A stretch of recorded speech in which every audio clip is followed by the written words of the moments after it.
Good afternoon, you lovely people. Welcome back to Lily White Lane. I hope that you're all having a really good Thursday and week wherever you are in the world and whatever you are planning to get up to today and over the upcoming weekend as a whole. And you're all very welcome along to your Tottenham versus Luton match preview. The game that is set to take place at the Tottenham Hotspurs Stadium this Saturday and kick off at 3 p.m. and it's a massive game in the Premier League. And oh boys, it's so good to have the Premier League back. Forget finally the Rockers come back. Finally, the Premier League is back. This international break has dragged, and it's so good, as I say, to have the Prem back, especially now as we're heading towards, or not towards, as we're in the business end of this season, where it doesn't matter about performances, it's just results. The title race will be decided, the top four race will be decided, and the relegation battle will be decided. And two of those big races and battles in the Premier League play a massive part in Saturday's game. Spurs hunting top four and Luton trying to, as I say, escape relegation and stay up in the Premier League. It's a huge game for both, arguably bigger for Luton than it is Spurs, because Forest were deducted 4 points in the international break. That's got to be a massive boost for them. But you look at their next two fixtures, Spurs away, Arsenal away. You look at Nottingham Forest, I don't know what they've got next weekend, but this weekend they've got Palace at home, which is a very winnable fixture. Luton need to pick up at least something out of their next couple of games, or they could be 4 or 6 points behind Forest already, and that 4 point deduction means nothing. But as I say, I have no doubt in my mind that Luton are going to go for us. They've gone to tough away grounds this season, and sometimes they've been hammered. Not, an embarrassing defeat, but they lost 4-1 to Liverpool, 3-0 to Chelsea. But they've also given it a go at every game that they've played in this season. They travelled to St James's Park. They were 4-2 up at one point. 4-2 up, little old Luton at St James's Park. Newcastle drew the game 4-4. They still went there and got a point. But the fact that they scored 4 goals and really went for it, instead of parking the bus and losing 1 or 2-0 narrowly, like a Nottingham Forest or a Burnley or Sheffield United would have done this season, it speaks volumes about the type of team that they are under Rob Edwards. And I have a lot of respect for Rob Edwards. What a story Luton have, by the way, jumping up the leagues, as I say, and in last season in the Championship, they failed the season before in the playoffs, getting to the final, beating Coventry on penalties.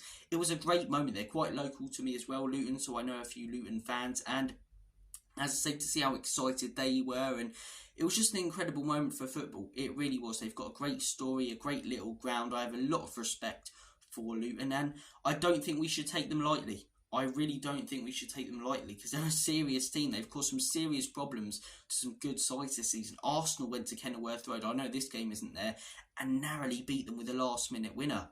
City only narrowly beat them 2-1 in the league. They beat Newcastle at Kenilworth Road, beat Brighton 4-0. They're a good side, Luton. They are a very, very good side, and I wouldn't be surprised at all if they managed to stay up this season. They've also got some very dangerous players I think we need to be aware of. I mean, luckily they've got a few of them injured this weekend. You don't wish injury upon anyone, but as I say, a fully fit Luton side, of course, is going to be a harder game than it should be without, some of their key players. But Ross Barkley this season, what a player he's been. What a player. I mean, I didn't even know where he was last season. I knew that he was at Everton years ago and impressed so many there. Then he went to Chelsea, it didn't work out. Then went to Villa on loan. I don't even know where he's been the last couple of years, what club he's been playing for, or what he's been doing.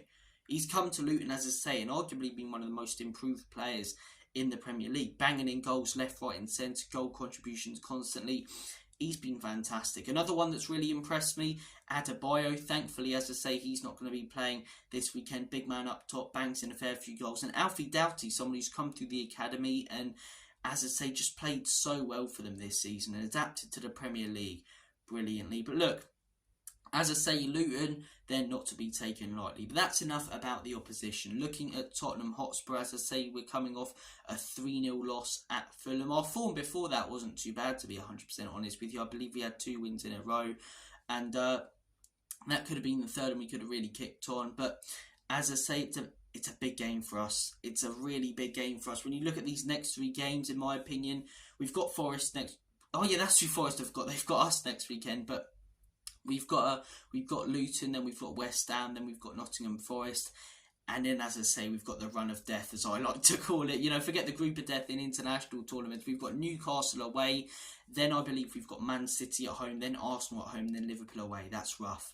That really is rough. Now, I do think we'll take some points out of those games. I do think we'll win one of those games. I'm not sure which one it will be, but we can't rely on getting points out of those games towards the end of the season. We need to pick up points in our next 3, 7 or 9, as I say. And this game, whilst Luton are battling relegation, it's not going to be easy. They've got some very good players. They do have a lot of injuries. They will come at us, and at home, they're going to leave a lot of space in behind. But with our quality, we need to expose this Saturday. We need to expose it this Saturday. I mean, Van der Ven back, as I say, that's crucial. That really is crucial for our recovery pace. And I do think we will be a little bit too much for Luton. I think they'll give it a good go. I think they'll score. I think they've got 18 games in a row where they've scored. We won like 36 or something before that Fulham game. But they tend to get a goal or late equalisers in any game that they play. So I think this is a game as well that we need to put to bed. This is a game that we need to put to bed. Luton this season, as I say, they've started poorly in a majority of their games. They've come back into it. Sometimes got a point, sometimes won, sometimes narrowly missed out. For example, your Aston Villa game or your Arsenal game. But, you know, you're looking at this Luton side and going, they're always going to be in the game if there's one goal in it. If there's one goal in it and Luton get a corner towards the end, I'll be shitting myself. I'm not going to lie to you guys, because they've done it so many times. They did it in their last game against Forest, last minute equaliser, you know. We need to put this game to bed. Luton notoriously start poorly. We tend to start games quite quickly. This is a game, in my opinion, where we need to be 2 or 3 nil up by half time. Need to be 2 or 3 nil up by half time, because if there's a goal in it, as I say, you don't know what can happen with this Luton team. You really don't, and they tend to come back into games later it goes. We tend to, as I say, not fall off a cliff, but struggle a little bit more as the games do go on. So if we can take, you know, an early lead in this game, I think that will be absolutely crucial.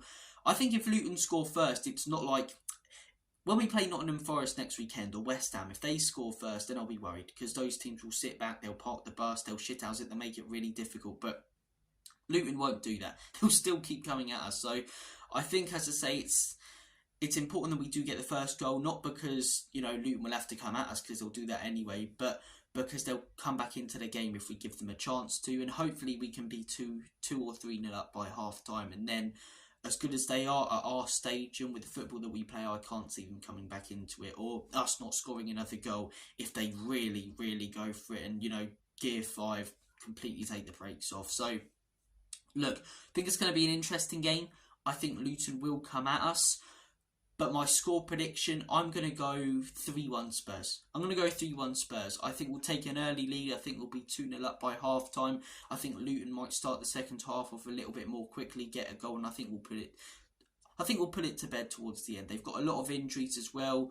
Right now, you're looking at our team. I don't think we've got any injuries for once, which is really, really good. We've had at least one player injured for most of this season, and we've had a few periods where we've had like 9 or 10. It's been crazy. So, Richarlison could be injured, but he should be back for this one. In terms of the first team squad, as I say, we've got everyone back. And in terms of the lineup, this is what I would personally go with. I'm going to go with Vicario in goal. That's quite obvious. The defence, we don't really need to discuss that when we're doing predicted lineups, because I think the defence is pretty much nailed on now. It's Udogie, Mickey van der Ven, Christian Romero, Pedro Porro. When all are fit, that's the back 4 that we play. Midfield 3. Do you know what? I'm going to change it up personally now. I don't think Ange Postecoglou will go with this, but I would personally like to see Pierre-Emile Højbjerg, I would like to see James Maddison, and I would like to see Pape Matar Sarr. Granted, I'm not Højbjerg's biggest fan. I'm not Ellie, right? And personally, if you watched my video the other day where I did the keep or sells, I said we should sell Højbjerg in the summer. But recently, over the last few weeks, when he's been coming off the bench, the guys look very energetic and very dangerous going forward. And whilst his on-the-ball work isn't quite up to the standard where we want it to be against the top sides, his off-the-ball work is, and against a side like Luton, where they do lack a fair bit of quality, I think this game could really suit Pierre-Emile Højbjerg. I really do. Bissouma, he's not been on great form whatsoever recently. I don't really think he deserves to start this game. Same with Rodrigo Bentancur. He's had chances since he come back from injury. He hasn't quite been up to the standard we expect or want from him.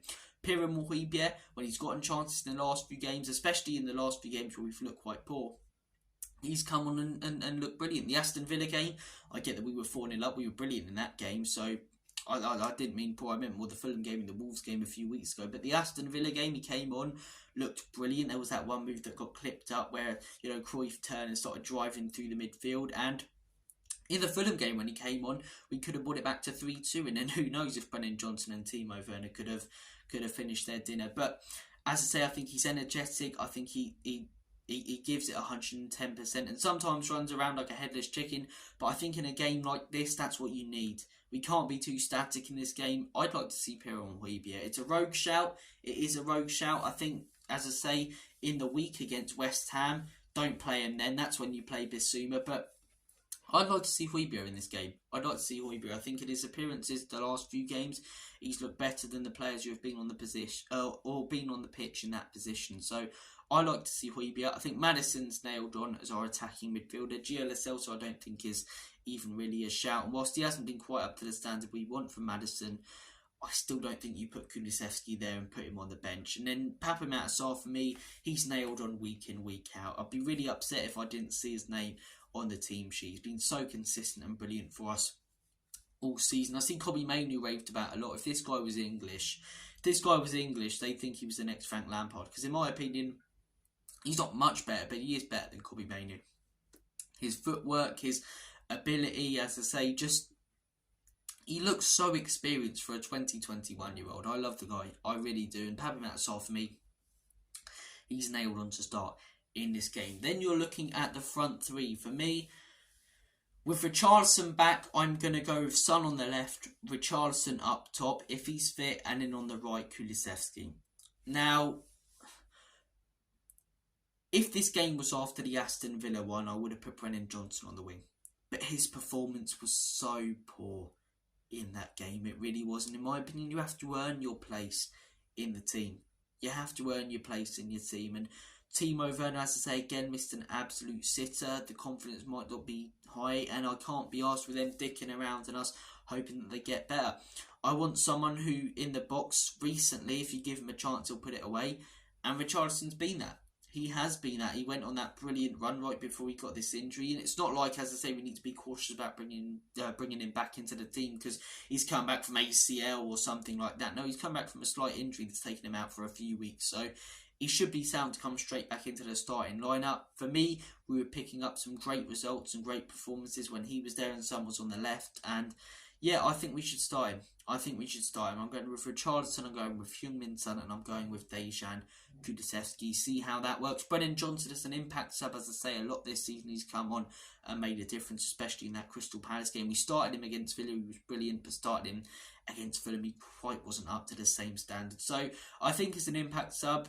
Same with Timo Werner, they both can add something off the bench and a little bit more energy. But look, I want to hear your guys' thoughts and opinions on my predicted lineup and sort of what I'd like to see happen. Now, realistically, I think we'll probably get Bissouma in the middle and we'll probably get Johnson on the wing and Richarlison on the bench. But as I say, it's what I'd like to see happen. I'd start Richarlison, and I want to hear what you guys think. But look, massive game, as I say. They're not going to go down without a fight, Luton. They're not. So as I say, it's crucial in my opinion that we put this game to bed when they're having one of their poor patches, because they can very easily get a cheeky late minute or a cheeky last minute equaliser if we leave the game open and don't finish our dinner. So look, I think it's going to be an interesting game. I think it's going to be an exciting game, but I am going for a Spurs win, 3-1 to the mighty Tottenham Hotspur. I want to hear your guys' thoughts and opinions. As I say, it's so good to have the Premier League back. Then we got midweek football, weekend football. I was looking with my uncle the other day at the fixtures, or not just the fixtures, but sport this summer, because I love my football, but I'm a very sporty person. So the season finishes, we've got the crunch end of the season, midweek fixtures constantly, Champions League football, Premier League. It's going to be great, right? All the finals, all of that good stuff. 2 weeks after the Premier League season, right? 2 weeks after, it's the Euros. The Euros finishes. 2 weeks after the Euros, the Olympics starts. The Olympics finishes. 1 week after the Olympics, the Premier League starts. So for sports fans, what a summer we've got coming up. That's not even including other big sporting events such as Wimbledon or, you know, even slight things like pre-season friendlies that we'll be watching as Spurs fans. You know, you're looking at other competitive sport. You've got big boxing matches coming up this summer since the Saudis have gotten involved in that. So it's going to be a cracking summer of sport, or just next few months of sport, and I can't wait for all of it. The international break is finally done. We'll be next to international football. It'll be international tournament football, which is the dog's bollocks. It really is. So I can't wait for that, man. I can't wait for this weekend and the rest of the Premier League, and I'm sure you guys feel exactly the same. Thank you for watching this video. I just want to say, please check out, if you haven't already, yesterday's video. Interesting insight from Leo from My High Hotspur, talking about how he started supporting Spurs as an American and what it's like supporting Spurs in a different country across the pond. We hear a lot about American fans. It's interesting to hear their takes, as I say, or Leo's takes on what it's like supporting Spurs in America. I personally thought that was a really interesting video, so I'd hugely appreciate if you guys could check it out, show some support, smash that like button, smash that subscribe button, give it a Rocky Balboa right hook, comment down below your thoughts. I'm waffling now, I'm going on too long. Take care of yourselves, all the best, have a smashing rest of your day, and as always, come on you Spurs, in big Ange we trust. Enoch and Levy out.